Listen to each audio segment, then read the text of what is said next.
আজকে তৈরি করব হচ্ছে মাথার হেয়ার অয়েল, পিওর একদম পিওর নারকেল তেল। তো আমি কীভাবে অল্প টাকায় এই হেয়ার অয়েলগুলো তৈরি করি, যেটা বাজার থেকে আনতে গেলে 1000-2000 টাকা লাগে, তো সেটা আমি খুব অল্প দামে তৈরি করি। তো সেটাই আমি আজকে আপনাদের মাঝে শেয়ার করব, যদি আপনাদের কাজে আসে। তো এখানে যে নারকেলগুলো দেখতে পাচ্ছেন, এগুলো আমি 170 টাকা দিয়ে বড় যে নারকেলের আড়তগুলো থাকে সেখান থেকে নিয়েছি। তো এক রাত ছিল পলিথিনের মধ্যে, যার জন্য নারকেলগুলো একটু কালো কালো হয়ে গেছে, আমি সাথে সাথে করতে পারিনি। পরের দিন আমি ছুরি দিয়ে কেটে নিয়েছি, এবং এতগুলো তো মনে করেন নারকেল কুড়ানো সম্ভব না, তো তার জন্য আমি ছুরি দিয়ে পাতলা পাতলা করে কেটে নিয়েছি। তো এখন আমি এগুলোকে ব্লেন্ড করে নিব সবার আগে তেল উঠানোর জন্য। তো এখানে আমি 1 মগের কাছাকাছি পানি দিয়েছি। পানিটা বেশি দেওয়া যাবে না, অল্প একটু পানি দিয়ে দেখবেন যে কতটুকু ব্লেন্ড করা যায়।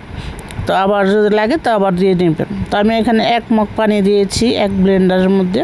তো এখন আমি খুব মিহি করে নিয়েছি, একদম যে মশলা মিহি করি আমরা ঠিক সেরকম করে নিয়েছি, দেখতে পাচ্ছেন।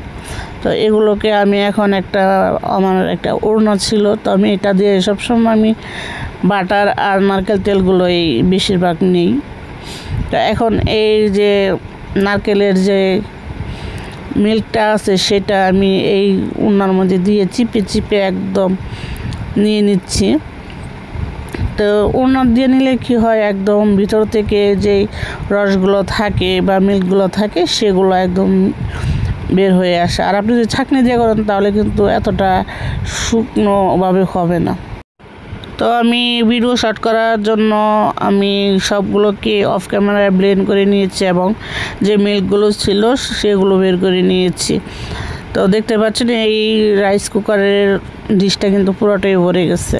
তো আমি এখন একটা পলিথিন ছিঁড়ে নিয়েছি, সেটা দিয়ে আমি 4-5 ঘুরিয়ে একদম বেঁধে নিচ্ছি, এবং এটা আমি সারা রাত রেখে দিব ফ্রিজে। নর্মালি একদম 12-14 ঘন্টার মতো রেখে দিবেন। এখন যেহেতু গরম, তো সেই জন্য সারা রাত রেখে দিব। তো পরের দিন আমি প্রায় 12-13 ঘন্টা পরে আমি ফ্রিজ থেকে বের করে নিয়েছি, দেখতে পাচ্ছেন। তো এখন কিন্তু যেই মিল্কগুলো ছিল সেগুলো কিন্তু সেট হয়ে গেছে ঠান্ডায়। আর শীতের দিন কিন্তু খুব দ্রুতই জমে যায়, এখন গরম সেই জন্য একটু দেরি লাগছে। তো দেখতে পাচ্ছেন একদম শক্ত হয়ে গেছে, আর পুরটা কিন্তু একদম মোটা হয়ে পড়ছে, দেখতে পাচ্ছেন। আমি যেহেতু পানি কম দিয়ে ব্লেন্ড করেছি, তো সেই জন্য পুরটা একদম বেশি হয়েছে। তা নাহলে কিন্তু পানি বেশি হলে কিন্তু ফ্রিজে জায়গা লাগতো বেশি। তো দেখতে পাচ্ছেন মাশাআল্লাহ কি সুন্দর, একদম চাউলের গুঁড়ির মতো একদম একটা নারকেলের যে বাটারগুলো উঠতেছে। তো এগুলো কিন্তু আপনি যদি ডায়েট করেন তাহলে কিন্তু এমনিতেও কফির সাথে সবজির সাথে আপনি দিয়ে খেতে পারবেন, ফ্রিজে নর্মালি রেখে বা ডিপে রেখেও খেতে পারবেন। তো আমি এগুলো দিয়ে তেল তুলবো, তো তার জন্য আমি সবগুলাই এটাতে দিয়ে দিচ্ছি। আমি আরও নারকেল আছে, ওইগুলো দিয়ে আমি আবার অর্গানিক যেটা নারকেল তেল সেটা তৈরি করব। তো এটা দিয়ে আমি মাথায় দেওয়ার জন্য তৈরি করতেছি। তো দেখতে পাচ্ছেন প্রায় 3-4 ইঞ্চি মোটা হয়ে একদম পড়ছে এই পুরগুলো। আমার কিন্তু দেখতেই খুব ভালো লাগছে, এবং মনে হচ্ছে যেগুলো আমি নর্মালি রেখে দিই বা ফ্রিজে রেখে দিই, আমি বের করে কফির সাথে খাবো বা সবজি টবজির সাথে রান্না করে খাবো এমন মনে হচ্ছে। কিন্তু আমি সবগুলোই তেল তুলবো। আর তার আগে আপনারা যেখান থেকে আমার স্বর্ণাস কুকিং অ্যান্ড ব্লগ দেখছেন, আপনারা প্লিজ সাবস্ক্রাইব করে দিবেন, আর আমার ভিডিওর প্রতিটা নোটিফিকেশন সবার আগে পেতে পাশে থাকা বেল আইকনটা অন করে দিবেন। এতে করে আমি যখন কোনো নতুন ভিডিও ছাড়বো আপনার এখানে নোটিফিকেশন চলে যাবে। আর ভালো লাগলে লাইক কমেন্ট শেয়ার করবেন। তো দেখতে পাচ্ছেন আমার এই পাতিলটা কিন্তু একদম ভরে গেছে। তো আমার আরেকটা বড় পাতিল নেওয়া দরকার ছিল, আমি এখানে একটা ভুল করেছিলাম, চুলায় বসানোর আগে আমি অন্য বড় একটা পাতিলে দিইনি। তো যার জন্য আমার যখন সবগুলো বাটার গলে গেছে তখন কিন্তু দুধের মতন একদম উপরে উঠে গেছে। তো পরবর্তীতে আমি কিন্তু আলাদা একটা বাটিতে অফ ক্যামেরায় তুলে নিয়েছিলাম, কারণ এমন একটা পরিস্থিতি ছিল যে আমার ক্যামেরা ধরার মতো ছিল না, বা ওইগুলো যে নামাবো সেই রকম পরিস্থিতি ছিল না। সবসময় চেষ্টা করবেন একটু বড় পাতিলে দেওয়ার জন্য, যদি কোনো কিছু নারকেল তেলটা তৈরি করেন বা কিছু করেন। তো আমি কিন্তু নারকেল তেলগুলোকে যখন বাটারটা গলে গেছে, আমি চুলাটাকে একদম লো করে দিয়েছি, আর অনবরত নাড়তে আছি, কারণ যে উপরে চলে আসে তার জন্য। এটা কিন্তু আস্তে আস্তে ঘন হয়ে যাবে, ঘন হয়ে কিন্তু একদম নিচে চলে যাবে, একদম শেষের দিক দিয়ে যে তেল উঠবে। তাই এখন আমি ধৈর্য সহকারে নাড়াচাড়া করতেছি। যখন এই বাটারটা একদম কমে আসে তখন কিন্তু শরীরে তেল ছিটে ছিটে আসে, তো যার জন্য আমি ঢাকনা দিয়ে ঢেকে দিয়েছি। তো দেখতে পাচ্ছেন তেল কিন্তু আস্তে আস্তে উঠতে আছে, আর যেই বাটারগুলো আছে সেগুলো কিন্তু আস্তে আস্তে শুকাবে এবং তেলগুলো আস্তে আস্তে উপরে চলে আসবে। আর যেই সাদা এগুলো আছে এগুলো একদম কফি কালার বা ব্রাউন কালার হয়ে যাবে আস্তে আস্তে নিচে যাওয়ার পরে।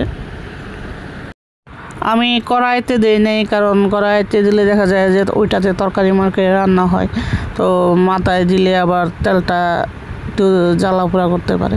তো সেই জন্য আমি নতুন একটা পাতিল ছিল এটা, তো নতুনটার মধ্যে দিয়ে আমি তুলেছি। এতে করে তেলটা কালারটা সুন্দর থাকবে, আবার মাথায় দিলেও একটু জ্বালা পোড়া করবে না। তো আস্তে আস্তে কিন্তু সাদা যে বাটারটা ছিল সেটা কিন্তু একসাথে লেগে গিয়েছিল, এবং আবার যখন তেলটা ছেড়ে দিচ্ছে তখন কিন্তু এটা আস্তে আস্তে একদম ঝুরা ঝুরা হয়ে যাচ্ছে, দেখতে পাচ্ছেন। তার সাথে সাথে কিন্তু এটা ব্রাউন কালারও হয়ে আসছে। তো আমি এখনই বন্ধ করে দিব চুলাটাকে। তো তেল এখানে কতটুকু উঠছে সেটা এখন বলা যাচ্ছে না, যখন ঠান্ডা হবে তখন আমি দেখব যে এখানে কতটুকু তেল হবে। তো আমি এতটা তেল আশা করছিলাম না এটাতে, তো দেখি মনে হচ্ছে বেশ ভালোই হবে। তো আমি চুলাটা যখন বন্ধ করে দিয়েছিলাম, হালকা কিছু ঠান্ডা হয়েছে, তখন আমি এই যে তেলটাকে এখন ছেঁকে নিচ্ছি, দেখতে পাচ্ছেন। তো ছাকার পরে বোঝা যাবে যে তেলটা কতটুকু উঠছে। তো তেলের যে গরম থাকে সেই গরমে কিন্তু নিচের যে হাজ বা যেটাই বলেন ওইটা কিন্তু আরও ব্রাউন কালার হয়ে গেছে। আর আমি কিন্তু মাথার তেল এবং যেই অর্গানিক নারকেল তেল যেটা আছে সেটা কিন্তু আমি নিজেই তৈরি করে খাই, এবং বাটার বলেন ঘি বলেন সেগুলো আমি নিজেই তৈরি করি।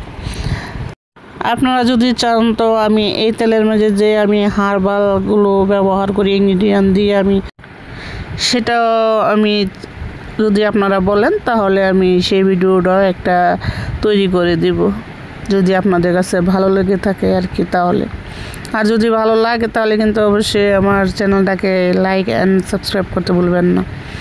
তো এখন আমি একটা হরলিক্সের বয়াম নিয়েছি তেলটাকে অনুমান করার জন্য যে এখানে কতটুকু তেল হয়েছে। তো আমার যে হরলিক্সের বয়ামটা আছে সেটা সম্পূর্ণটা ভরে গেছে। তো এটাতে প্রায় 3 পা তেলের মতন নেয়, মানে 800 বা 900 গ্রামের কাছাকাছি তেল লয় এটাতে। তো এখানে কি আমি 170 টাকা দিয়ে নারকেলগুলো এনে কি আমি লস হলো না লাভ হলো আপনারাই বলবেন।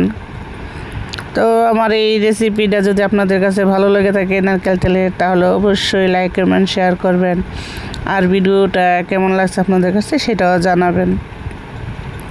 তো আজকে বিদায়, সে পর্যন্ত ভালো থাকবেন, সুস্থ থাকবেন। দেখা হবে নতুন কোনো ভিডিওতে নতুন কোনো রেসিপি নিয়ে। আল্লাহ হাফেজ।